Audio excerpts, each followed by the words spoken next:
Hello, and welcome to this webcast. Today's webcast discusses some recent important developments we want to bring to your attention. First, the election. Although not confirmed yet, it is likely that the next administration will be led by Joe Biden, a Republican-controlled Senate, and a Democratic House. As a result, we have created a list of what, in our opinion, is likely, possible, and less likely to happen over the next 2 years. So let's start with the more likely. While we don't expect trade tensions with China to go away anytime soon, we expect the Biden administration to maybe use different tactics and work with allies more closely, especially the European Union, in order to pressure China into making structural changes.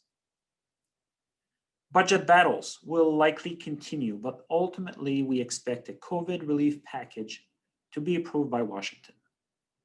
The timing and size, however, of that package remain unknown. What is possible? An infrastructure bill. Both parties have expressed a desire to get one passed, but again, timing and size here remain unknown. Some regulatory changes through executive orders are also possible.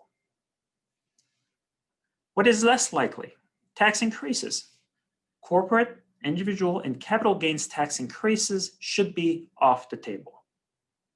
And finally, major changes to Obamacare, Medicare, and climate legislation are also less likely.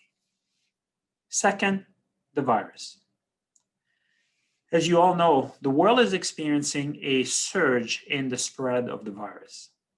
While restrictions and lockdowns are less severe and more localized than they were back in March, April, it is clear that the economy is losing some momentum here. The next few months could be quite bleak as we expect cases to continue to rise, hospitals to fill up, and fatalities to increase. As these events unfold, it'll be important, however, to remember that financial markets are always forward-looking.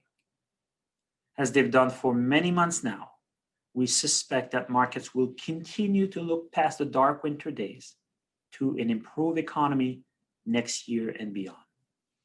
On a positive note, early last week, Pfizer announced that its coronavirus vaccine could be more than 90% effective. And on Monday this week, Moderna also announced that its coronavirus vaccine could be more than 90% effective. 90% is a very high number compared to typical flu vaccines in the 50 to 60% range in good years. More data needs to be collected to assess potential side effects, effectiveness across different age groups, and to determine how long immunity lasts. But the idea of a vaccine being ready sooner and proving more effective than initially expected certainly boosted risk appetite in markets in the last several days. In fact, on the day of the Pfizer's announcement, value stocks, which tend to do well in periods of stronger economic growth, strongly outperform growth stocks. The biggest one-day outperformance of value stocks over growth stocks on record, in fact. As the chart illustrates, the performance of growth stocks, which are dominated by technology companies, has far outpaced the trend in relative earnings over the past few years, especially in 2020, as the new environment we live in has favored the big mega cap tech names like Microsoft, Netflix, Facebook, Google, and Amazon, the stocks that investors often refer to as the stay-at-home stocks. We believe that the rotation from growth to value stocks we saw last week has some legs and will continue in the months and quarters to come as sectors like financials, industrials, and materials, which have heavy weightings in value indices, start to recover and outperform. Our clients' portfolios were really well positioned to take advantage of that rotation last week. As a result, the outperformance of our clients' portfolios against broad market indices and peer group indices was significant, a trend we expect to continue as the rotation from growth to value stocks unfold. Thank you for listening to this webcast. On behalf of TrustPoint, I hope you and your family are doing well and staying safe.